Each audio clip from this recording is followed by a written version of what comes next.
Now, before I begin, I just want to introduce this CD.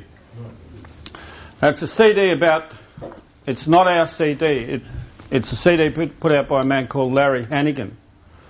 Now, his website is there on the board, www.larryhannigan.com.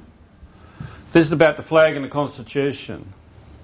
It's actually compulsory listening for any Aussie who's still got the ability to listen, and still do. Now, there's one issue on this CD, and that's what we need to clarify, is that I'm actually talking about it because I rang Larry about it to say to activate Section 80 of the Commonwealth Constitution in relation to trial by jury, that section only operates on what you call an indictment. Now, if you do not have an indictment, they will not permit you to activate Section 80 for trial by jury of an offence against any law of the Commonwealth. How do you get an indictment? Now, in normal process, if you lay a private prosecution charge, the DPP, either state or Commonwealth, is supposed to look after that and run the trial on your behalf. Now, because the state and Commonwealth DPP are in this UN program, you've got Buckley's and Nunn making that happen.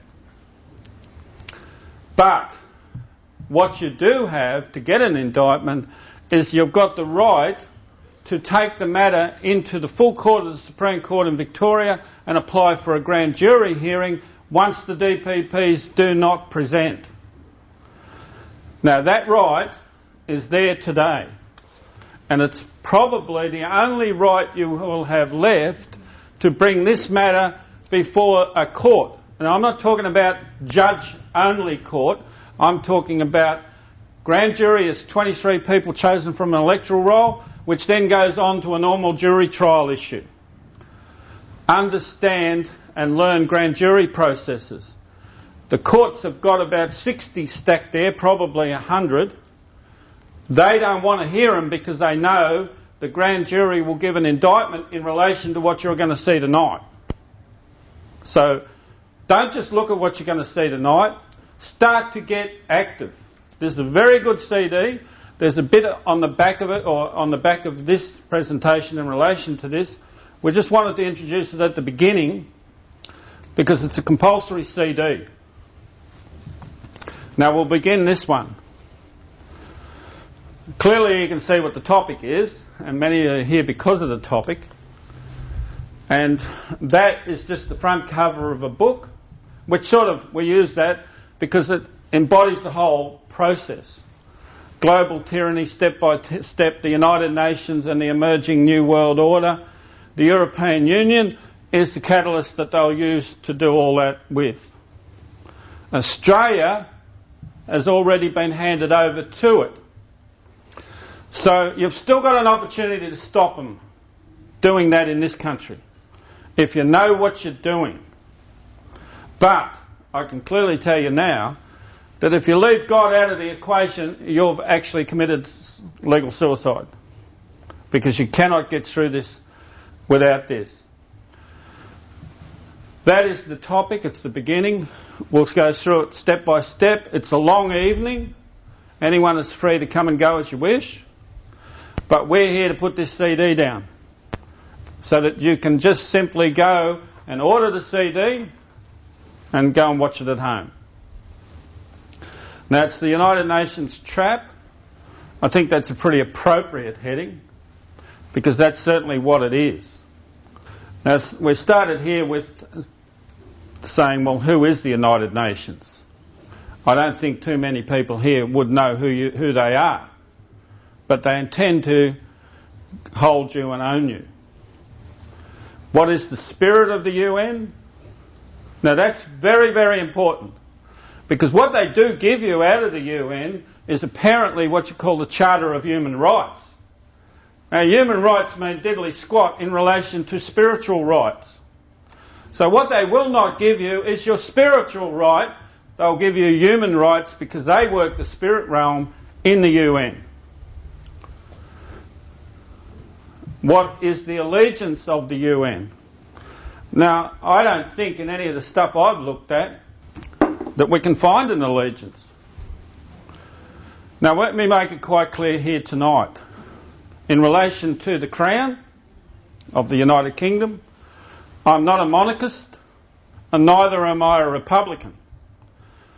I'm simply here to say that either of those sides are going to slam dunk you. That's clear. Now there it says Charter for Global Democracy. A charter to achieve global governance has been developed. I love the way they use words that are really not the correct word. A charter to achieve global governance has been developed for presentation at the Millennium Assembly in September. It was made available to the public on UN Day, October 24, 1999. Now remember the date, because of the next slide. Now see here it says at the bottom, we added that, global democracy is in fact international socialism. So they use a word that appears to be a word that appears to be okay, but in actual fact it's the opposite. Now remember I said, remember the date, October 1999. The Commonwealth of Australia voted on November 1999 for the Australian people voted in a constitutional referendum on whether Australia should become a republic and whether to insert a preamble to the... So in October 1999 you all went to the things relative to a referendum and you said no, we're staying with what we know. What they never told you is in October of 1999 the UN had already voted to bring Australia in. Now should I repeat that? Because that's the biggest slam dunk you've ever had. So it effectively means your November 1999 issue was overridden by the UN. Now all your boys here knew all that, which is why an act appeared in Victoria in May 2000 that took the Oath of Allegiance out of the Legal Practice Act in Victoria, which in actual fact meant that we don't respect your referendum decision. And it actually means that when the Oath of Allegiance comes out of the Legal Practice Act, no lawyer in Victoria is acting legally.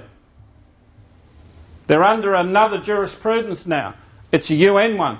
Because they're not stupid enough, they're all lawyers, to actually say, well, I'll probably put my legal career in jeopardy unless they've been told by somebody else, we're going to look after you. But what's the intention? To slam dunk the Aussie. Because the first thing the Aussie thinks, well, we better take this to the courtrooms. We better get a lawyer.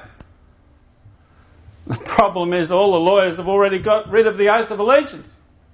Are you getting the point?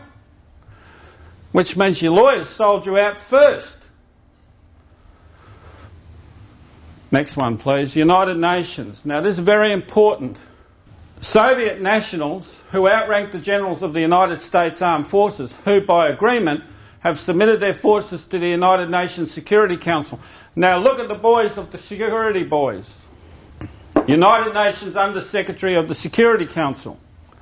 The following is a list of names of Soviet nationals who have held the above post in the United Nations, thereby having every military force in the world submit to them. Now you'll see shortly that Jeffries, your former governor of West Australia, the head of the SAS, is clearly involved in this program. And all he's done is pass the baton to Quentin Bryce. We'll see that. Now, since 1946, all of these are Soviet nationals. And comes down to 1988. There's the names of who held those posts. So, in essence, you're handing your kids over to communism. Is that clear there? Is that clear? Yep. Well, a lot of your preachers in this town are sitting quiet on this. And in essence, they're not doing what they should be doing in relation to God. If anyone should be honest in this issue, it should be the preacher. I'm saying that quite clearly. Because of an accountability with God. United Nations and communism. It was primarily communist in tone. Its charter, signed in 1943, being based upon the Constitution of Soviet Russia. Do you like those words?